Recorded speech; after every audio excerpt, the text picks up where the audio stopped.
All right, welcome everyone. We're Semblance of Sanity. I'm Caleb. I'm Jacob. And we're here for Unboxing video number 45. We got the crinkle sound. Indeed, yes. Very satisfying. Few packages here. The packages. Oh, Now, so. we do also have a couple letters. We have 2 letters, indeed. One for you and one for me. Indeed. Which one would you like? I will take the one that is thick.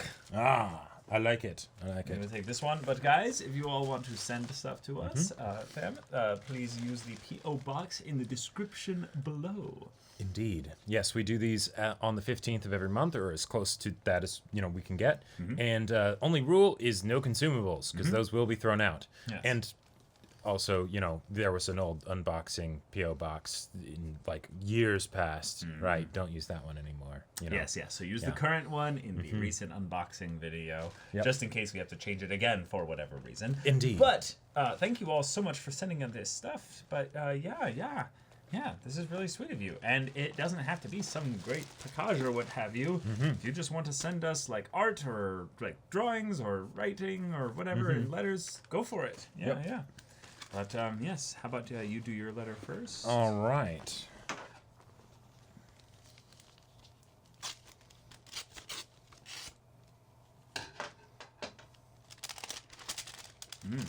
Very professional. Indeed.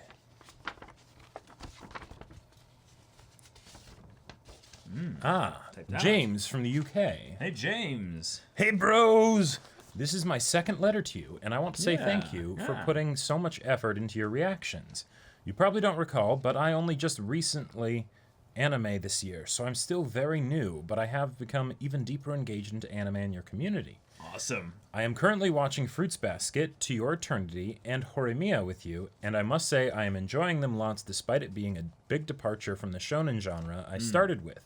Yes, those are a bit different, but they are a lot of fun. Yeah, definitely. I am also very happy you started watching Jujutsu Kaisen. Megami's character is one of my faves, and I love his moment at the end of the show, and well, I think it has some of the best comedic moments in any show. Yeah. Is it like this? Something like that? Yeah, maybe. I've also completed a few bigger animes that I never thought I would touch simply due to the episode count.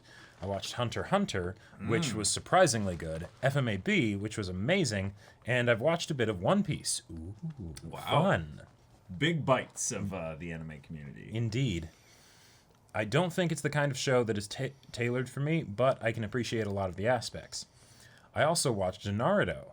I noticed that you have mentioned some aspects of Naruto, like names and stuff, but haven't seen anything on your channel about it. Have you watched it, and if so, did you enjoy it? I absolutely loved it, but can understand why most people are not big fans of the series. Yeah, so I'm the one with the least experience of Naruto. I gave up in the first cour. Gotcha. Watched a bit of it long time ago, just out of morbid curiosity, because I was kind of tired of the style of the shonen where we have an episode every week no matter what, which usually means that about 30 to 50% of the show is filler. Naruto definitely had a lot of filler. Yeah, for me, Naruto was actually my first anime, even though I ended up dropping it because it felt like it was taking too long at like but you watched a lot more. One of the tournament arcs or something like that. But I not can't remember. The first one, right? I don't know. It might have.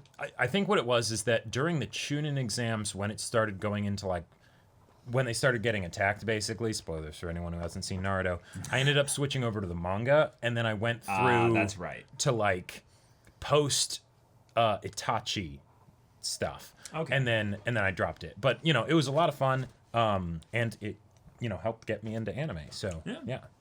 I'm also wondering if there's something I'm missing with older shows like Yu Yu Hakusho and Legend of the Galactic Heroes. I feel like there is a lot of depth to the shows, but I can't get past the dated visuals and a sense of corniness to the wording, which may sound stupid as I enjoyed Naruto, which is pretty old. Any advice? Yeah, those are 2 very different shows. So Yeah. I think the biggest thing is treating it in the same way like you would any other show with regards to the genre that it's going to be in. So Legend of the Galactic Heroes is a space opera of sorts, very, very much a sci-fi, but more on the drama side of things. There's action for sure, but taking it more as the character-driven story than anything else. And then Yu Yu Hakusho is actually the classic spirit detective like shonen that in a lot of ways I would say you actually could get pretty well into. I'm experiencing the dub right now and having a lot of fun with it, but maybe like adjusting mood right before you watch Yu Yu Hakusho because the corniness is the thing that I actually really like about it. So I don't know. I could see a lot of people not really being into either one of those shows because they're not just different from the visuals and the presentation side of things, but pacing wise, they're both very much a product of their time in that regard. Yeah. So because you mentioned Jujutsu Kaisen in this letter, and Jujutsu Kaisen is one that is rather stunning when it comes to visuals. So I feel like watching those two shows anywhere near each other probably isn't going to do you any favors for like Yu Yu Hakusho. But if you were to go back and say like check out like some older episodes of Naruto, since you love Naruto, that might help you like get back into the mode of like, oh, that's right. Even if the visuals aren't, modern visuals, right? I can still enjoy the show. And then that might help you go into Yu Yu Hakusho. And even though Yu Yu Hakusho is even older than Naruto, it might be like, oh, okay, yeah, I can do this. But I don't know. There's a lot of good stuff in your journey for you, though, if you go into those older shows. Because there are some gems out there. I also saw someone do some facts about Haikyuu characters, and I have a few for some anime you've seen, so I thought I might as well drop them here. Nice. Yuji Itadori. He's not really a hoodie guy, but just wears them as he can be indecisive. Gojo. He started eating sweets as a way to stimulate his brain, but ended up with a sweet tooth. He can also do anything he tries, so he tends to not to get too involved with anything. Mikasa. Okay, so jumping around in shows too. I'm just gonna, Isayama draws her prettier when it's from Aaron's point of view. Oh. Huh. Zeke. Cannot stand spicy food. Annie. She did her best to avoid Mikasa. Makes sense. Yeah. Killua doesn't get along with old ladies. Dabi hates fish. And Todoroki, one of the few students that's not scared of Bakugo and actively tries to annoy him. That's that makes sense. That makes a lot of sense, yeah. Ooh. Also, the famous tradition of leaving some anime recommendations. Komi Can't Communicate. A new series that's just started. Don't want to ruin the plot, but it's a romance/slice of life. We are very familiar with this series, even if not the anime. It's wonderful. Jobless Reincarnation. Oh, this is the Mushoku Tensei one. Yeah. Second part of Series 1 that has just started, and wow, this is amazing. Such a good show if you're looking for character development. Thank you so much for reading this letter, and I wish you the best with your channel and future endeavors, James. Thanks, James. Thank you. Appreciate it. And thanks for Great to hear from you. The second letter here. That's awesome. Yes. Yeah, thanks for the recommendations. We're very much aware of both of those shows. Yeah. And we're, I think, more waiting for both of them to kind of finish before we make any kind of big statements about them. But yeah, thank you. Okay. Go. Thick letter here. Indeed. I am a practicing alcoholic. I'm what the humans call thick. Greetings once again. Chris here, making your local UPS store work double shifts, one package at a time. Fortunately, no backlog of letters this month, so I can be selfish again and drown you in as many adjectives as I possibly can during part 3 out of 4 of my must-watch recommendations. Strap in. This month is one of the OG classics of them all, and it may get lengthy considering how much I adore this franchise. Future Chris here, proofreading and desperately trying to shorten this letter. Maybe grab a glass of water as well, or two.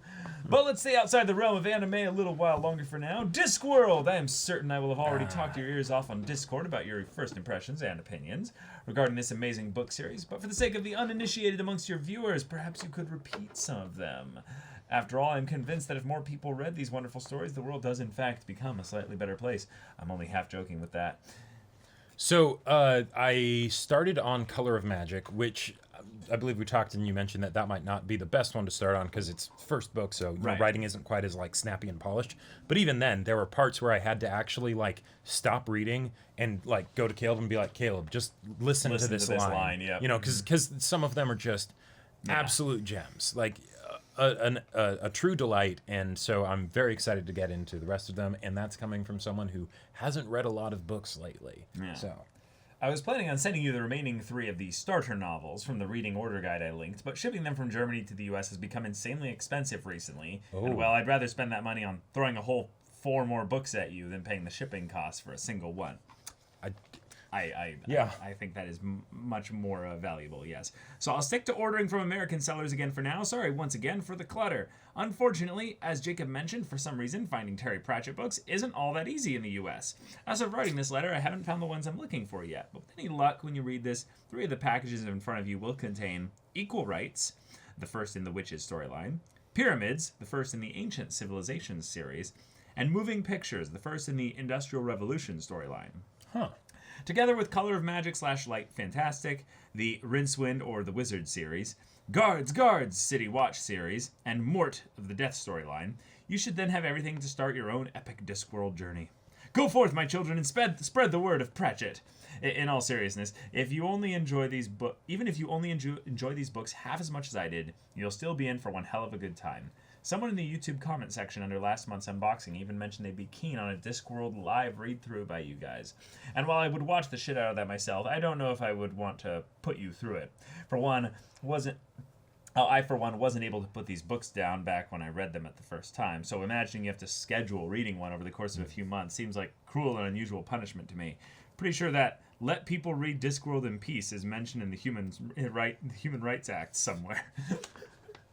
There's also the whole question of, like, reading a manga for a stream is a lot easier than reading a book. Yeah, I feel like with book clubs specifically, especially the ones that I've participated in online once, COVID and everything started, there was this general vibe of, we don't read together, we read separately. And then talk about it together. And then talk about it together. That's where most of the enjoyment comes from that anyway.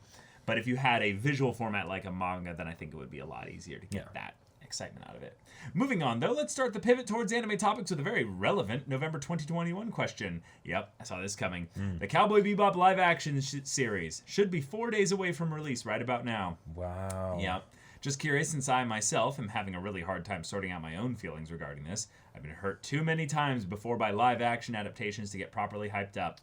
But I really, really want to be. That stupid little nagging voice in my head going, maybe this time it'll be good. Stupid optimistic brain, why do I even bother with you? Oh right, those sweet, sweet endorphins. Darn. So yeah, any thoughts, impressions, comments? Okay, I've already set my expectations pretty low. So the things that are going to positively reinforce my, like of a live action Cowboy Bebop series is if they don't stick too tightly to the original materials, individual episodes. But if they do nail the vicious Spike, the woman, I don't want to go into spoiler details here, but if they nail that storyline, I think the episodic stuff doesn't have to be like the exact same episodes that we all watched. Yeah.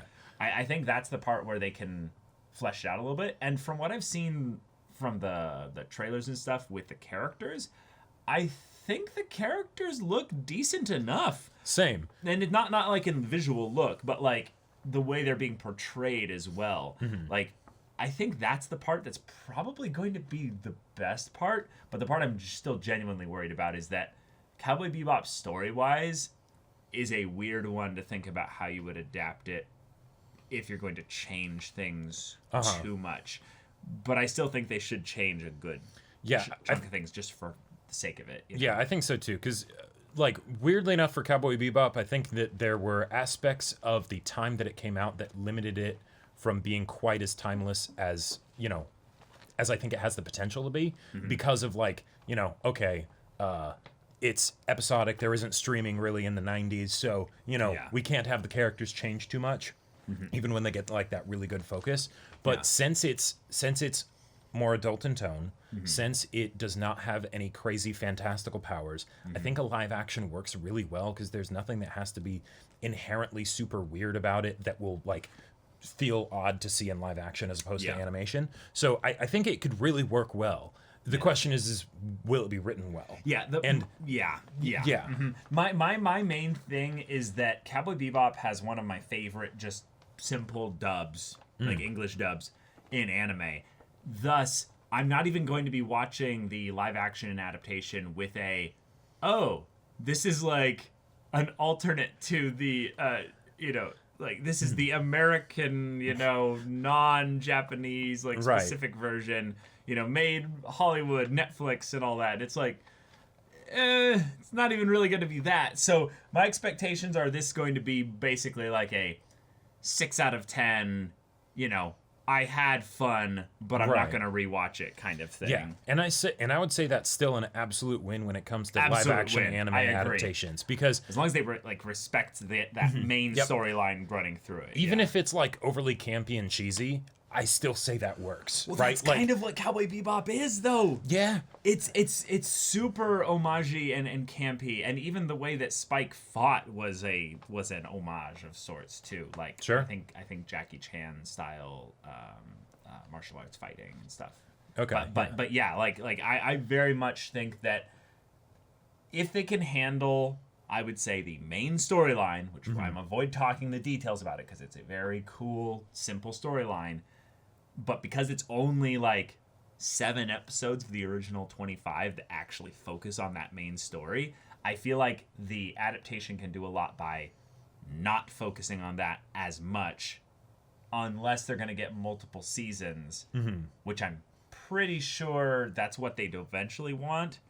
But I'm not sure if this one season is actually the full, like if they're going to end the series. Right, or if they want to, because Cowboy Bebop has a very particular kind of ending that does not work too well for, let's not get too much into it. Yeah. I was trying to no. even saying that. Well, okay. But, but I think they could absolutely nail the episodic aspect of it. Yeah. I think they could totally do that. I have very low expectations, but my average expectations are it's a 6 out of 10. Yeah. It's better than 90% of every other anime adaptation. But we'll see. Okay. But instead of anticipating or possibly dreading an upcoming show, I can escape to my mental happy place, which is somehow 20 years prior to when I was born, the distant past of the 1960s and 70s. Quick, to the nostalgia mobile. Cue Adam West Batman transition music. So, how do I link last month's fantasy theme with this month's series? Oh, I know. There is that one part in Lotus War where that one dude punches that other dude. And the author of this series went by the pen name Monkey Punch. Boom! Perfect! 10 out of 10 transition right there. That's right. The man, the legend, the professor of manga. He actually was a professor of manga and animation at Otamai University. Kazuhiko Kato. Passed away in 2019. Okay. Known better as Monkey Punch and his wonderful creation. I'm going to have to finally write it, I suppose. All right, here we go. Lupin the Third! Oh, cool. And then the theme song, I guess, for Lupin. I'm not even going to try to do that. Sorry, that was just the 77 version of the theme song kicking off my head when I think about the title. Nothing I can do about it. It's on the level of Indiana Jones, Star Wars, James Bond, or Ghostbusters in terms of iconic themes that your brain just starts playing on its own. Thanks once again, brain. The Lupin the Third franchise may seem a daunting one to dip your toe into, considering its age and sheer number of installments, its spin-offs, crossovers, alternate versions, movies, games, and several live-action productions. It's less of a rabbit hole and more of a full-blown rabbit mining operation. Fortunately, as with most 60s creations, it's very episodic by nature, meaning you can pretty much jump into a random episode or movie and never feel lost or confused once you have the characters and premise down. Perhaps think Scooby-Doo. It's a formula that goes on forever, sometimes experimenting outside of its usual confines, but you sooner or later always reverting back to the tried and true state that everyone loves. In order to explain the premise, I will need to go into a little bit of literary history as well, since much like the manga Hellsing is canonical to Bram Stoker's Dracula, it's a similar case with Lupin III. Okay. In 1905, French writer Maurice Leblanc created the character of Arsène Lupin, a fictional gentleman thief and master of disguise who fights and steals on the side of good but outside the law. As well as to prove he certainly has an ego to him.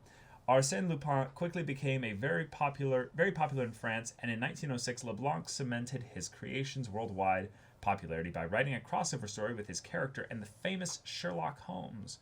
Of course, if you are the writer of a famous master thief asking for permission to use an existing character someone else created, it would be inconceivable. And so it came as it must, and the author of Sherlock Holmes, Sir Arthur Conan Doyle, legally objected to this infringement, thus forcing LeBlanc to change the name of his detective to Herlock Sholmes in France and Holmlock Shears in the U.S. printings, which is vampire level of silly attempts to hide your name. Looking at you here, Alucard.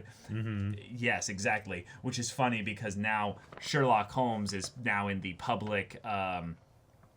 era of things where you cannot get copyright infringed by using Sherlock Holmes. Really? Yeah. That's why there's so many Sherlock Holmes. That explains a lot. Yeah, so many people are doing that because there's literally no one you have to pay money to use Sherlock Holmes. Love it. Or if there is, it's like a public thing. It's so easy to do. You basically just go and do a thing. Fill out the form, yeah. Fill out the form, basically. Yeah, yeah. No Tolkien estate negotiation type deal. Exactly. Skip forward 60 years, and in 1965, Kazuhiko Kato was thinking to himself, I like these old French novels. I like James Bond. I like Columbo. I like The Three Musketeers. I like The Magnificent Seven. And damn, do I love me some Tom and Jerry. What if I mix all that together and create awesomeness itself? And so he did, with the following premise. Lifted from Wikipedia because A, I couldn't summarize it any better, and B, stealing is keeping with the Lupin theme, I suppose. Arsène Lupin III, the grandson of the fictional gentleman thief, Arsène Lupin is considered the world's greatest thief, known for announcing his intentions to steal valuable objects by sending a calling card to their owners. His right-hand man and best friend is Daisuke Jigen, an expert marksman who can accurately shoot a target in 0.3 seconds. Although Lupin and Jigen frequently work as a two-man team, they are often joined by Goemon Ishikawa XIII, a master swordsman whose sword can cut anything, and Fujiko Mine, a femme fatale and Lupin's love interest. Although Fujiko usually works together with the others, she frequently exploits Lupin's interest in her to steal the treasure for herself. Lupin and his gang are constantly chased by Inspector Koichi Zenigata of Interpol, who has made it his life's work to arrest them, pursuing Lupin across the globe. And that is the classic Lupin III formula that spans the majority of this franchise's entries, which is funny because we literally just watched with our VIP patrons the movie Castle of Cagliostro, which I believe is the Ghibli Lupin movie. Yep. Yeah, and it literally had every single one of these things in it. Yep. It's just hilarious that, like, yes, you're right. That is the formula. I mean, it must be because I just saw it in the movie and all this stuff happened. Of course, if you are the writer of a famous master thief, asking for permission to use an existing character someone else created would be inconceivable. And so, wait, didn't I already write this sentence? I believe so. Well, this time it was Monkey Punch who did not ask permission to use the Arsène Lupin name, and LeBlanc's estate launched legal action a few years after its first publication. Luckily for Monkey Punch, the name Lupin III was considered to have entered into common use in his home country. However, this was not the case in North America and Europe, and the character was forced to be renamed to Rupin. Once again, genius disguise right there. In France itself, the series was known as Edgar, Detective Cambrioleur, Edgar, Detective Burglar. Then in 2012, LeBlanc's original Arsène Lupin entered the public domain, this much like Sherlock Holmes, due to 70 years passing since his death in 1941. So now I'm waiting for the yet-to-appear author of Lupin VI to be sued by Monkey Punch's estate in order to keep this legal battle going on for the next generation. This is amazing. I love it. Wow, creativity. In a final twist, there is a pair of crossover OVAs between Lupin and Cased Clothes, also known as Detective Conan. Yes. Okay. Yes, very familiar with that. Which was inspired, of course, by Sherlock Holmes and Arthur Conan Doyle, obviously. Right? Yep. That show even has its own version of Arsène Lupin in the character of Kaito Kid, which brings all this full circle. Ain't history something? Yeah. Wow. It's just a bunch of people stealing from each other, and then lawyers chasing after. A bit more about Lupin III himself now. Important to note is that manga Lupin is a right Burke at times. You have to translate that yourself from Cockney rhyming slang, keeping this letter PG. Yeah, he is often a decent guy and goes up against criminals far worse than himself, but he is a criminal and he frequently kills, even if mainly collaterally and not directly. Right. Yeah. He blew up a castle, and there were people inside that castle, so therefore, people died. Yeah. Yep. Anime Lupin is a far more positive and light-hearted character than his manga counterpart, more of a lovable rogue than he ever was in manga form. However, even with that said, despite the softening of the stories and characters in the anime, Lupin III Part 1, 1971, is noted to be the first animated series created in Japan to target an adult audience with an emphasis on mature, complex characters and storylines. Oh, cool. Ah, gotcha. That's pretty notable, though, because you'd think by about now, that's what most of the animated series are in Japan. They're created for is an adult audience. But it's like, well, no, Didn't start that way. Didn't start that way. Yeah. It is also frequently placed. It also frequently placed an emphasis on realism with great attention to detail of vehicles, weapons, and consumer items like alcohol and cigarettes. Previously, all Japanese animated series were family-friendly affairs targeted primarily at children. Lupin III really was a groundbreaker for things to come. Even if you've never seen anything Lupin before, I feel that just as it is with James Bond, for example, by pop culture osmosis alone, you can't help but instinctively know about it in some small way. And just like Bond, over the years, its style has changed and adapted several times. From suave Sean Connery Bond to wisecracking, often absurd Roger Moore Bond, all the way to serious, no-nonsense Daniel Craig Bond, Lupin III has similarly changed up his act over the course of 50-plus years. Yeah, it's the same way with Doctor Who, I would say. Sure. Doctor Who is a great example where a lot of people, I believe it's the Fourth Doctor, I think it's the Fourth Doctor, have a really beloved way in which certain doctors have this like timeless aspect that they believe has like inspired every doctor since then or has bled through to every doctor. But there's very clearly, more recently with a lot of the popularity of Doctor Who exploding around the globe, this kind of discussion of, oh, do you like Tennant's Doctor? You know, that very clearly has this kind of aspects of their personality. Or do you like the Matt Smith Doctor? Do you like the Capaldi Doctor? Like there's some cool things that go into that as well. Okay. Figuring out which entries... hold on. However, it usually retains its perpetual 60s, 70s vibe, and the characters themselves remain in a floating timeline unburdened by the trappings of age, even if the story they might find themselves in is set in the modern day. Yeah, that makes sense. Figuring out which entries from the Lupin franchise to send was a real pain in the butt, considering its enormity and overall high quality. You might as well ask what my favorite finger is. Sure, my index finger, and depending on my mood, my middle finger, might see the most action in the day-to-day, but I love my pinky equally. Don't make me choose. Ultimately, I figured I can't go wrong with the very first 23 episodes from 1971, Lupin III Part 1. Monkey Punch himself named the first 11 episodes as his all-time favorite anime versions and claimed that he considers them to be the closest the anime has ever gotten in capturing his character's essence. It's an anime milestone. It is iconic in visuals as well as music, and it's currently impossible to find anywhere online outside of some dubious-looking DVDs from Malaysia at about 10% of the cost you would usually expect for a box set. Yeah, I'll pass. Mm-hmm. Yeah. Jacob and I actually have some funny stories about where there was this incident where there was this movie franchise, very, very popular movie franchise. And Jacob and I were so young at the time, we didn't know that people would try to scam you on the internet, really, with like bootlegged versions of things and stuff. Yeah. But the thing is that sometimes the bootleg version still is actually the whole thing. Like it's the legit thing. Yep. So I, in my ignorance, was thinking like, I would really, really like to have Return of the King as soon as possible. Yep. I didn't know that it wasn't out on DVD yet for like another 4 months. Theaters. Yeah, I think it was like 4 or 5 months before it was going to be in DVD. And there was this really cheap seller from some country. Came in a plastic sleeve with like the art as like just a slip of paper on the front, you know? Just a knockoff disc basically. Yep. And the whole movie was burned to it.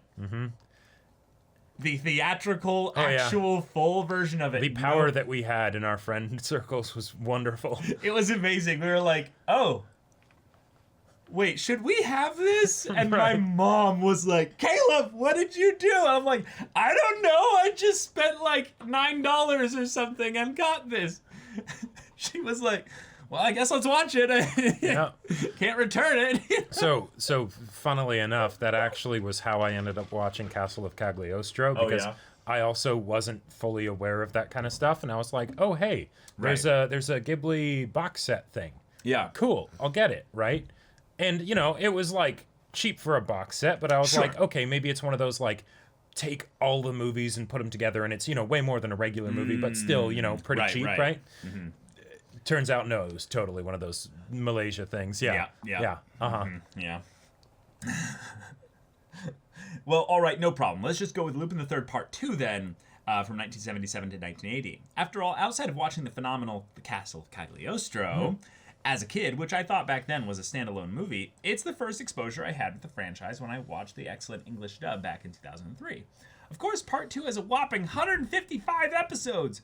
So maybe I'll just get you the first 24, and it's also sold out currently and impossible to find from credible sources. Darn!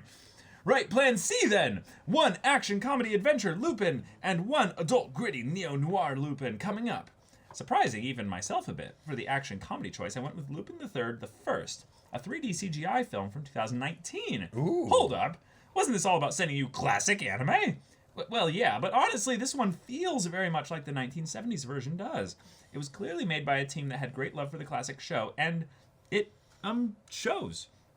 I had an absolute blast watching this in theaters. It's a wonderful and cheesy, in a good way, movie, featuring a modern red jacket, meaning 1977's Part 2 version of Lupin and the Gang. Yeah, I actually saw lots of trailers for this when it was coming out. Yeah, I heard about it, and I heard a lot of good things about its use of 3D CGI, specifically because the character designs of, like, the characters in Lupin III translate a bit better to that, because it's obviously, like, they're not trying to be realistic, you know? Like, it's an anime character design.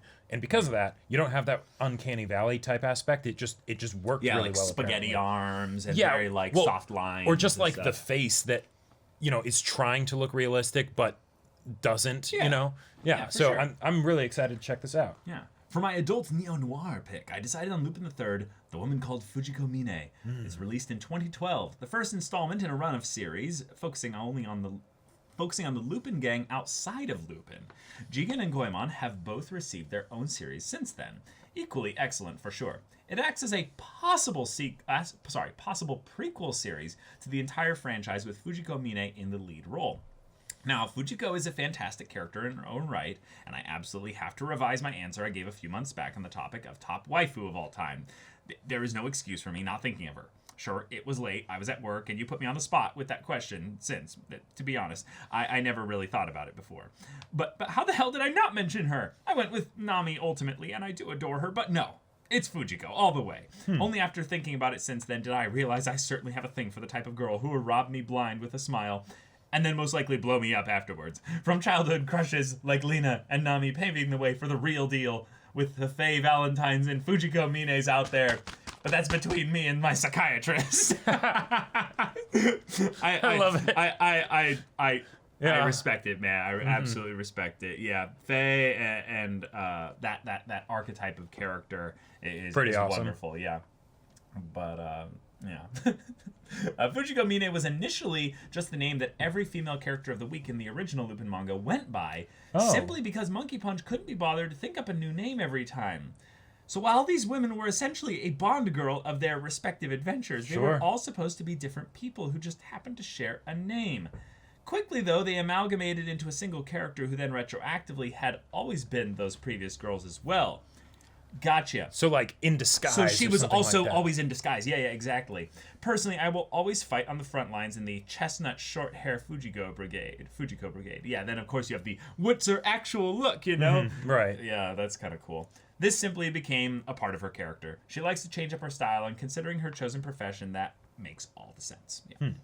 Her character itself has always been a deliberate enigma wrapped up in a variety of spectacular outfits. You never know who she's actually working with or for. She has contacts, or my many friends as she calls them, all over the world in both the establishment and the underground, and just flat out borrows things like an F-16 from the American aircraft carrier, with the captain just waving goodbye to her with no apparent concern if she'll ever return.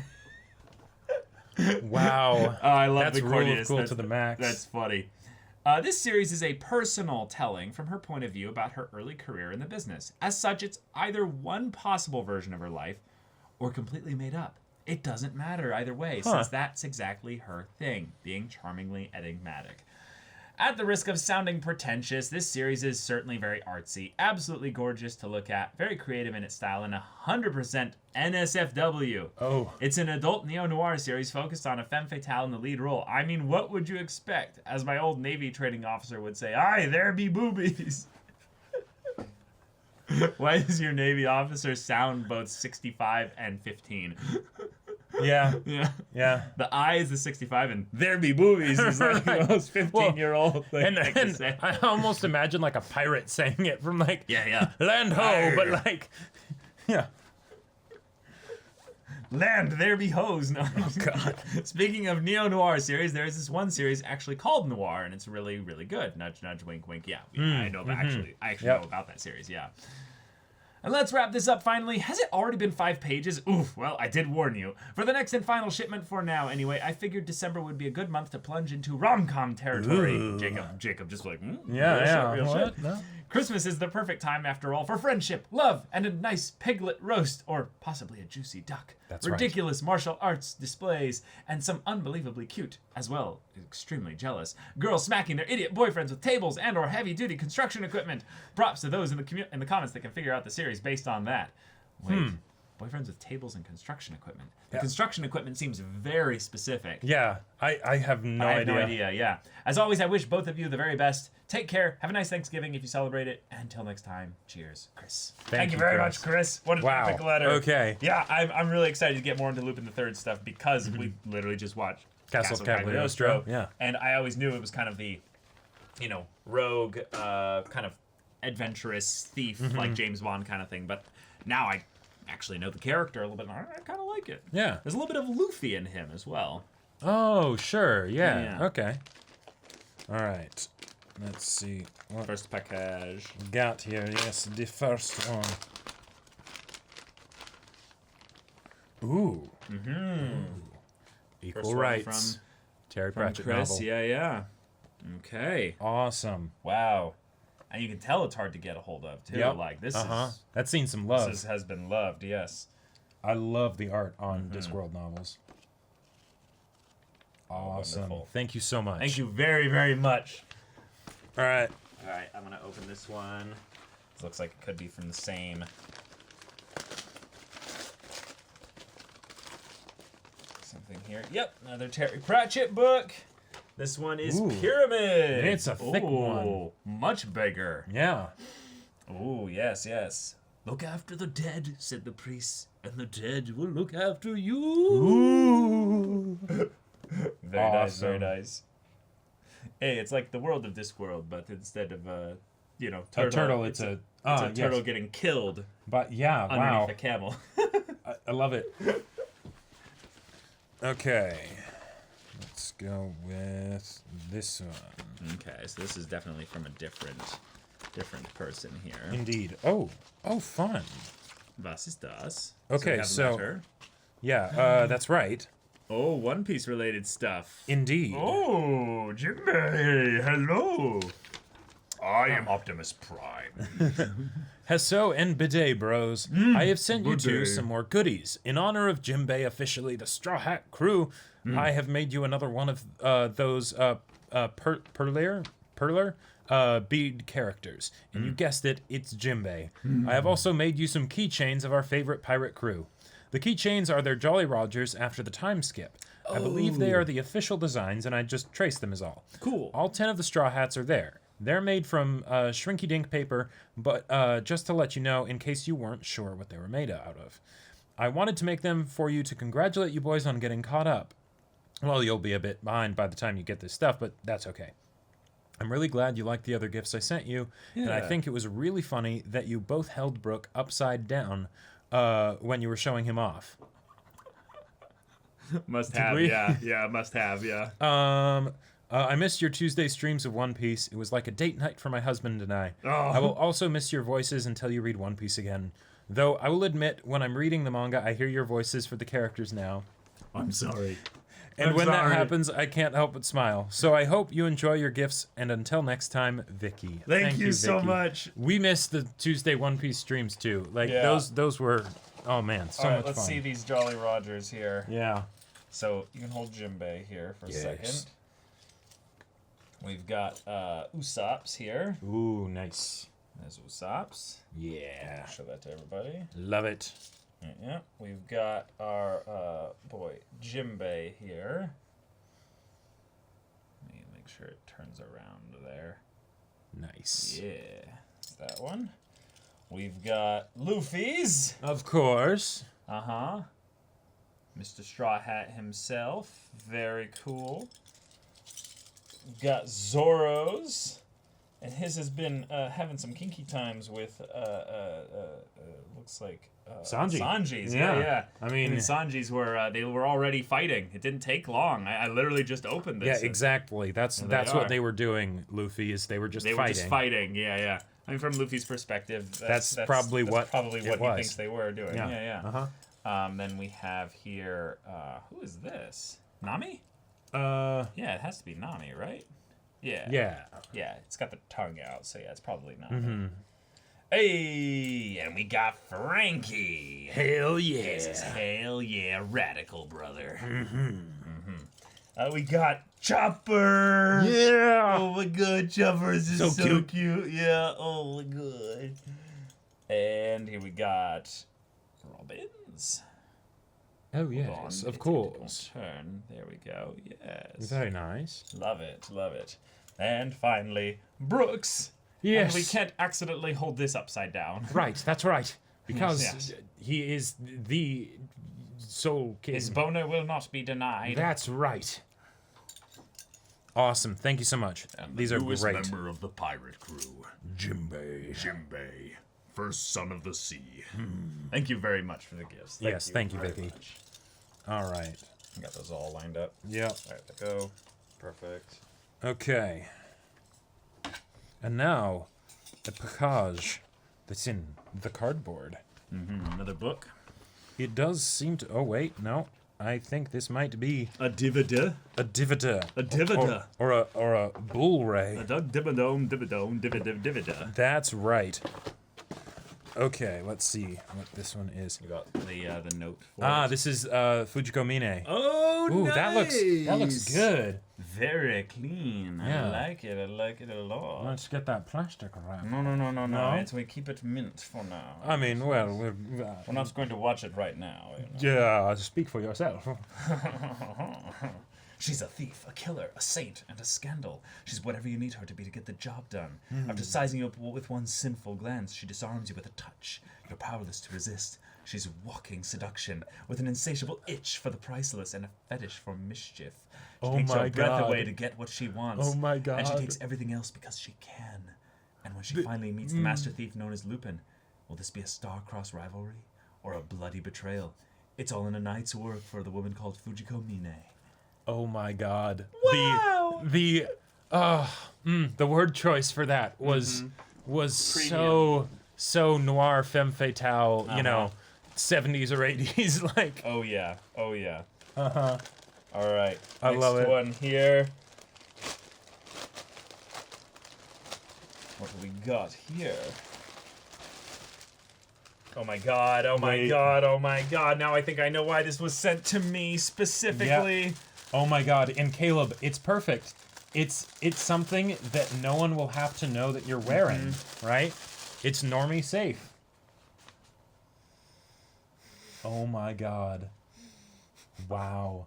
I think they heard how much I liked this brand of underwear and were like,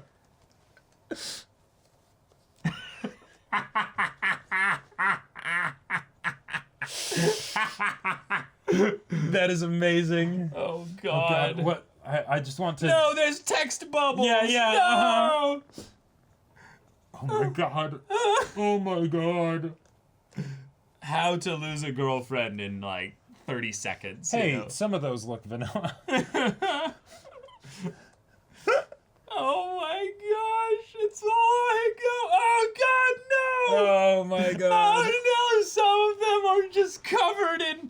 Oh. Thank you very much. I can now terrify Someone- or traumatize someone. Yeah, please pass on who this was from because I need to know. Oh man, that Holy was shit. amazing. That was amazing. Yeah, definitely for you. But I just love that it's something that you could wear at any time and no one would necessarily know. No one would know. Yep. It's I just would know. yeah, it'd just be your little secret. What? Oh, the box. The box, yeah. Yeah. What's in the box? Ooh. Limited edition steelbook, Blu-ray and DVD, Lupin the Third, the First. Yeah, this is the one. This is that the movie. Chris was talking Yeah. about. And like okay, like look at that. Like it's Yeah. it actually just looks fantastic. Yep. Like, oh man, looks so good. Eye-popping action steals the show. hell yeah. Oh my god. Bonus features exclusive 16-page booklet, interviews with the director and Japanese cast, English cast reunited, animation breakdown, CG model gallery, yellow carpet premiere, trailers and promos. Awesome. Nice. So we got it in Blu-ray, baby. Hell yeah. Nice. Thank you so much. Yes, thank you. Yeah, it looks really clean. It does. It Oh. does. Oh. Okay. Okay. Last 2 packages here. Ah! Another Blu-ray. Let me make sure I get the slips of paper in here and see if there's anything written on them. A gift for you. Enjoy the original and your journey in the new version to spot the changes. I'm sad the dub didn't get picked, though I did love the misunderstanding when you Miss Toru lied to her grandpa in the first episode. Oh, yeah. So for Fruits Basket, we have Fruits Basket, the complete series. The original. I think this is the original. I believe so. From the art style, it looks like. And they mentioned seeing the differences. Yeah. Yeah, it is. You're right. Yeah. Cool. Awesome. Thank you. Okay, well that's interesting. Then we can use that as a frame of reference there. But there it is. Because we've already passed where the original series left off at. Oh, definitely. But like this is a Brotherhood regular FMA situation where it probably passed that like by episode 10 probably. Well, and yeah, because there's probably a whole bunch of other stuff that just didn't make it into the, because it was changed from the manga and everything. So yeah, exactly. New material. All right, final package. The funny thing is that those Ahagao like underpants or what have you, probably a thing where they're like, hey, we sent you something to wear, so why aren't you changing into them? God. Just like make Well, some okay, adjustments actually, here. can I feel those? How comfortable are they? They're pretty comfortable. They're definitely not your size though. Oh yeah, no, but I mean, those are for you anyway. Jacob's like, I wouldn't touch those after you wore them. Hell no. And the final And Terry Final Pratchett Terry book. Pratchett, Moving Pictures. Yes! Love it. Awesome. Thank you so much for this, Chris. Thank you. That is some art on the front. Oh. To quote one of the letters, "Aye, there be boobies." Aye, there do be boobies. Yep. Oh my god. But of course, I mean, because if it's called Moving Pictures, Like, why else were moving Yeah. pictures invented? Yeah, exactly. Why do we have scientific progress if not because people be horny? People be horny. Yep. It do be like that most of the time. Hollywood is a different sort of place. Wait. Oh my god. People act differently here. Everywhere else, the most important things are gods or money or cattle. Here, the most important thing is to be important. I love it. Cracking dialogue, compelling illogic, and unchained whimsy. Oh my god. Thank you very much for Awesome. these. Thank you so much. I'm Yeah. excited to read all of these because I now have a couple quotes from the books floating around in my head, and They're all a gem. They're They're a treat. Pretty great. Yeah. Yeah. But y'all, thank you so much for tuning in for our 45th 45th unboxing, video. yeah. Yeah, 45 months of YouTube, y'all. Yep. Plus change. Right. But yeah, if you want to send us anything, If you want us to send you stuff, sorry. right, it just doesn't work like Yeah. that. It would, but then things could get weird. So, check out our PO box in the description. That's right. Remember, no consumables. Yep. And every month on the 15th, or as close to it as we can get. Yes. Schedule-wise, Yeah. withstanding, of course, and stuff like that. But yeah, take care, guys, and we'll see you in the next one for December. But until then, we're Semblance of Sanity. I'm Caleb. I'm Jacob. And we'll see you all Next time.